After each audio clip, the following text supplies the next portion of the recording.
Okay, we're about to cook some ribs and pork tenderloin on our new Cajun Express smoker by R&V Works. You look at the cooking chart time. The reds over here are our Express smokers cook times. Exceeds, blows away every other smoker on the market. I'm gonna load in some ribs, some pork tenderloin. Ribs gonna take about 40 minutes to cook. Pork tenderloin would be ready in about 30, 35 minutes. And reason being? It's a pressure vacuum smoker. We compress the fibers of the meat. We have a pressure regulator in the back that builds up pressure and lets pressure off. That way, at all times, we're compressing the fibers of the meat, and they're relaxing back and forth, and we're breaking down the collective memory in the fibers of the meat, making them tender very quickly. You know, Mama used to cook in an old pressure cooker when we would go out and kill some of them old tough fox squirrels. That was her method of getting them juicy and tender for us. This right here takes that pressure cooker method over into a smoker and allows you to smoke meat in a very short period of time. No direct flame?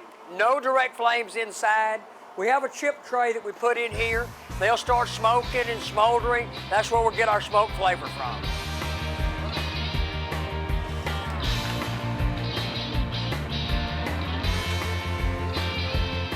We got 3 different sizes. This is a size here that we call our CES 4. We have a CES 6 and a CES 9. The 4, 6, and 9 are relative numbers of how many baby back ribs we can put on. This is our patented gas grill. It's heavy duty, won't burn out, no open flame on the inside, no carbon monoxide to ever be exposed to your meat. These wings have been on here about 5 minutes. They'll probably cook about 45 minutes. The same thing, no direct heat? No direct flame on the inside the cooker, no open flame on the inside. That way it doesn't taint the taste of your meats. We have water hydration trays, chip pans in the bottom end of it. You could play with being a chef. Over here we got our fryer going. We've got some French fries dropped. We got our first batch already off. We heat through some flues that are elevated about 6 inches off the bottom. Being that it's elevated about 6 inches off the bottom, all the contaminants coming off your food falls down into a cool zone. That cool zone never gets hot, and even though we're sitting about 300 degrees here right now, the bottom of this cooker is probably only setting about 80, 85 degrees. It has not heated beyond its ambient temperature. There's a drain valve in the back. I can open that drain valve and catch oil in the palm of my hand right now. We're dropping our fish here. It's going to take about 3 or 4 minutes for the fish to cook. They're going to be some of the most golden brown, beautiful fish you've ever seen in your life. And they cook quickly. Put them over on paper towels. There's no grease residue because they sear so quickly that they don't stay in the grease long enough to soak up the oil.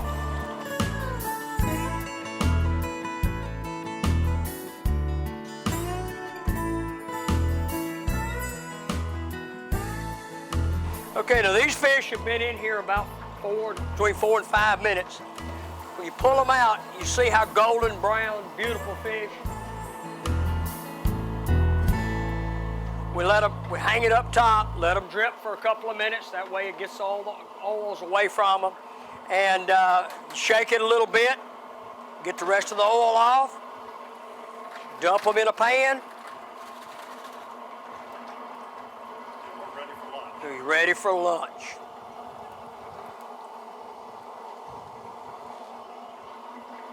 We built a variety of sizes from our beginning lead-in model of a single basket 2.5 gallon fryer that has just one basket, our smallest basket in here, for the person who's not going to fry very much food. All of them are built with the same quality. They're all built for the same materials. Just because it's a smaller end product and doesn't cost you as much to start off in, you still get the same quality as you do in all the other fryers. Then as we move up into a 2-basket 4-gallon fryer. And what this fryer is, it's got 2 baskets in it, of course. It's got 2 of the same size baskets that you find in our 2.5 gallon. It just allows you to fry twice as much food at a time. That's the one we're using in there. That's the one we're using inside. Then we move up to our 6-gallon fryer. And our 6-gallon fryer, again, has got the 2 baskets in it, but the baskets are larger in size. As you see here, when I've set the 2 baskets beside each other, you can see a dramatic difference in the size of the baskets. They're about 2 inches deeper and about 2 inches longer front to rear, allowing you to feed a whole lot more people much more quickly.